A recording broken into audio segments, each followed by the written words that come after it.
बिस्मिल्लाहिर्रहमानिर्रहीम। अस्सलाम वालेकुम। ये दुनिया कैसे बनी? अल्लाह ताला हर चीज का पैदा करने वाला है और वही हर चीज पर कुदरत रखता है। अल्लाह वो है जिसने जमीनों आसमान और उनके दरमियान की सब चीजों को 6 दिन में पैदा कर दिया और फिर अर्श पर जलवा फरमा हुआ। मजीद अल्लाह ताला सूरह हदीद में फरमाते हैं, वही है जिसने आसमानों और जमीन को 6 दिन में पैदा किया, फिर अर्श पर जलवा फरमा हुआ। वो खूब जानता है उस चीज को जो जमीन में जाए और जो उससे निकले और जो आसमान से नीचे आए और जो कुछ उसमें चढ़कर जाए, और जहाँ कहीं तुम हो वो तुम्हारे साथ है और अल्लाह तुम्हारे अमाल को देख रहा है। इसी तरह अल्लाह ताला सूरह हूद में फरमाते हैं, और अल्लाह ही वो जात है जिसने 6 दिन में आसमानों और जमीन को पैदा फरमाया और उसका अर्श पानी पर था। इमाम अहमद बिन हम्बल रहमतुल्लाह ने अबू रजीन अकीली से बयान किया है, उन्होंने कहा, ए अल्लाह के रसूल सल्लल्लाहु अलैहि वसल्लम, आसमानों और जमीन को पैदा करने से पहले हमारा परवरदिगार कहाँ था?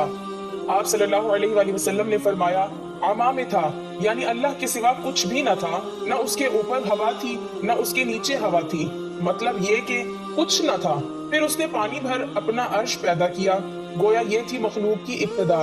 इमाम अहमद, इमाम तिरमिज़ी, इमाम अबू दाऊद और दूसरे बहुत से मुहद्दिसीन ने सैयदना इबादा बिन सामित से रिवायत बयान करते हुए कहा, मैंने रसूलुल्लाह सल्लल्लाहु अलैहि वसल्लम को फरमाते हुए सुना है कि बिलाशुबा अल्लाह ने सबसे पहले कलम को पैदा किया, फिर अल्लाह ने उसको हुक्म दिया, चुनाचा वो उसी वक्त चल पड़ा और कयामत तक होने वाली हर चीज लिख दी।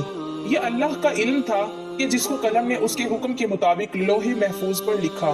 बुखारी शरीफ की हदीस में है कि यमन से आए हुए एक वफद ने रसूलुल्लाह सल्लल्लाहु अलैहि वसल्लम से कहा, हम आपके पास दीन की समझ और इब्तिदाए खल्क के बारे में पूछने के लिए आए हैं। ये कि सबसे पहले क्या चीज थी?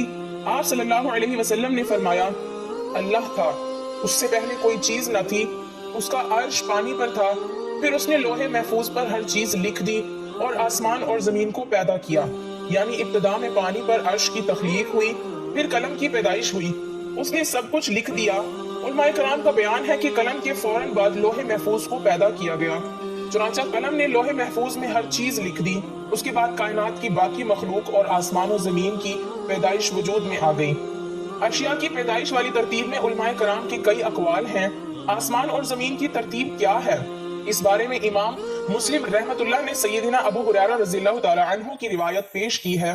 वो कहते हैं कि नबी अकरम सल्लल्लाहु अलैहि वसल्लम ने मेरा हाथ पकड़ा और फरमाया, अल्लाह ने हफ्ते के दिन मिट्टी को पैदा किया, इतवार के दिन जमीन और पहाड़, पीर के दिन दरख्त, मंगल के दिन तकलीफ, मसाइब, जरासीम और बीमारियां, बुध के दिन नूर को, जुमेरात के दिन जमीन में चौपायों को फैला दिया और तमाम मखलूकात में जुमे के दिन की आखिरी घड़ियों यानी असर से रात के दरमियान आदम अलैहिस्सलाम को पैदा किया। मतलब ये कि इब्तिदाए आफजीन में जिन मखलूक की तख्लीक हुई उनमें आखिरी मखलूक इंसान था। इस हदीस में मुख्तलिफ हालात को निहायत वजाहत से बयान किया गया। इससे बखूबी पता चल गया कि इब्तिदाई मखलूकात की तख्लीक क्या थी। उनमें से आखिरी नंबर आदम अलैहिस्सलाम का था, जबकि आदम अलैहिस्सलाम नस्ल इंसानी में सबसे पहले और तमाम इंसानों के बाप हैं। इंसानों से पहले फरिश्ते और जिन पैदा हो चुके थे। साहिब अकल मखलूकात में सबसे पहला नंबर फरिश्तों का था, दूसरा नंबर जिन्नों का और आखिरी नंबर इंसानों का है। फरिश्तों का असल ठिकाना आसमान है। अल्लाह ताला सूरह शोरा में फरमाते हैं, करीब है कि आसमान अपने ऊपर से फट पड़े और तमाम फरिश्ते अपने रब की तस्बीह और तमहीद बयान कर रहे हैं और जमीन वालों के लिए इस्तगफार कर रहे हैं। खबरदार, अल्लाह ताला मुआफ करने वाला, रहमत करने वाला है। मुस्लिम शरीफ में है, सैयदा आयशा सिद्दीका रज़ियल्लाहु तआला अन्हा से रिवायत है कि नबी अकरम सल्लल्लाहु अलैहि वसल्लम ने फरमाया, फरिश्तों को नूर से और जिन्नों को आग से पैदा किया गया और आदम अलैहिस्सलाम को उस चीज से पैदा किया गया जो तुम्हारे लिए बयान कर दी गई, यानी मिट्टी से।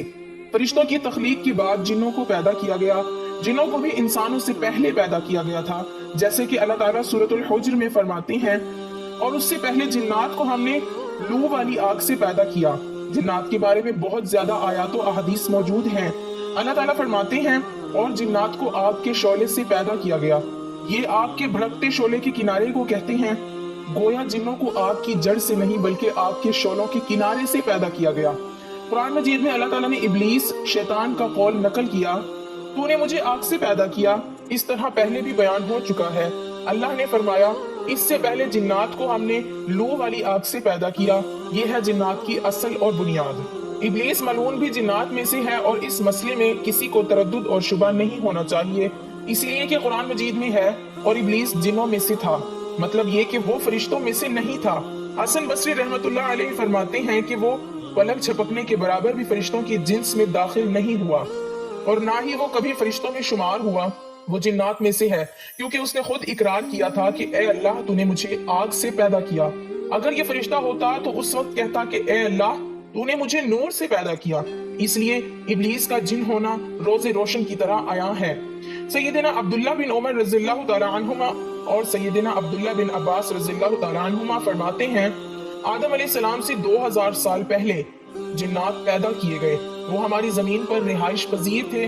آہستہ آہستہ وہ فسق و فجور میں مبتلا ہو گئے، جب وہ فتنہ فساد میں حد سے بڑھ گئے، ناحق خون بہانے لگے تو اللہ تعالیٰ نے ان کی طرف فرشتوں کا عظیم لشکر بھیجا، اس سے جنات کی زبردست معرکہ آرائی ہوئی۔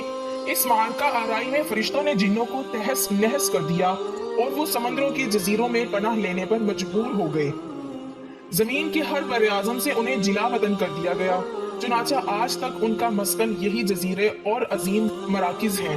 یہ واقعہ آدم علیہ السلام کی تخلیق سے پہلے ہو چکا ہے۔ احادیث مبارکہ میں ہے کہ ابلیس ملعون کا ایک تخت ہے اور وہ تمام جنات کا سردار اور حکمران ہے، اس کا شاہی تخت پانی پر ہے، اگرچہ اس کی متعین جگہ ہمیں معلوم نہیں۔ یہ ذکر تھا آدم علیہ السلام کی پیدائش سے پہلے کا۔